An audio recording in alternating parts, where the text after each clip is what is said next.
Stevens yn chwilio am y rhediad gan Smith, ond Williams sy'n cynorthwyo yn yr amddiffyn. Patton yn clirio, mae'n gwyro i Bowrus yn croesi ar peniad gan y prif sgoriwr. Venables yn cael ei harber yn dda gan Gaida, ond dyma Smith, a Smith yn wastraffus y bêl ymhell dros y bar. Ond y croesiad cynnar gan Bowrus, oedd Venables yn rhydd yn y cwrt cosbi, a'i beniad yn cael ei harber yn dda gan Gaida. Leslie, peniad rhydd, ac oedd hi ar y postyn yma Edwards yn methu. Yn siŵr taw Nathan Pete oedd ar peniad. Peniad rhydd i'r Bala ar y postyn pella, yn taro'r postyn ar agosan i wedi dod at gôl. 9 munud wedi chwarae yn yr ail hanner. Leslie tuag at Venables! A Venables sydd yno i roi'r Bala ar y blaen.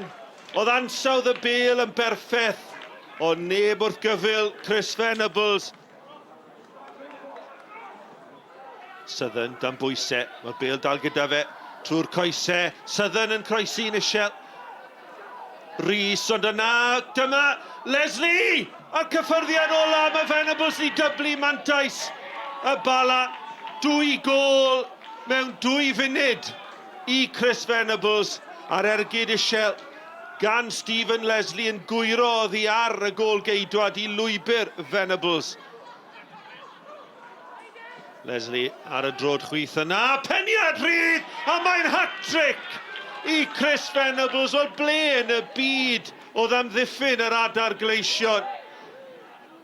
Hat-trick mewn cwarter awr i Chris Venables. Rutherford at Edwards. Edwards, lle o'i flanau. Leslie, creuwr y dair gôl ac yn ei chrymanu ddi o chydig heibio'r postyn. Wel, os oes rhywun yn heiddi gôl y prynhawn yma ar ddôl y bont, Stephen Leslie yw hwnnw. Mae wedi creu tair i Chris Venables, yn creu lle i'w hunan ymyl y cwrt cosbi a chrymanu'r bêl, modfeddi heibio'r postyn. Dim trosedd, y chyfle fan hyn i Hwlffordd, i daro nôl. Watts ac Mason Jones-Thomas yn torri tu fewn.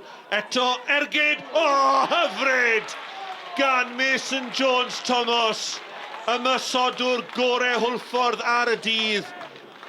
Gôl gysur, mae'n siŵr y bydd hi, ond am gôl. Colin, many congratulations. Safely through to the last 8 and a much improved second half performance. Yeah, I thought we were very good in the first half as well. I thought we started the first 20 minutes outstanding. Just the final ball really, but we put some great balls in the box and we just couldn't get on the end of them. And then the second period of the first half we just filtered out a little bit, but they didn't really have a sniff. And then second half we've totally dominated the second half and an outstanding performance. Yeah, you know, Venner's, to be fair, he's still doing it well and he's a class act, but yeah, you know, that's what happens if you switch off set plays. You know, we conceded 2 from them, and you know, Chris is clever enough for what he's done for years. He's like a fox in the box, and you know, he gets around and in, but poor defensive mistakes from ours. Chris, many congratulations. Like a fine wine, you seem to be maturing with age. 2 hat-tricks in 3 rounds of the Welsh Cup. Yeah, pleasing. Good timing today really, because it was one of those where we were 0-0. I thought we probably should have been ahead at half-time on balance, but we needed to do something. And the hat-trick came probably at the right time for the team, and obviously came quite quickly as well, so it kind of settled us down and put the game, well, not to bed, but you know, certainly helped us get on our way.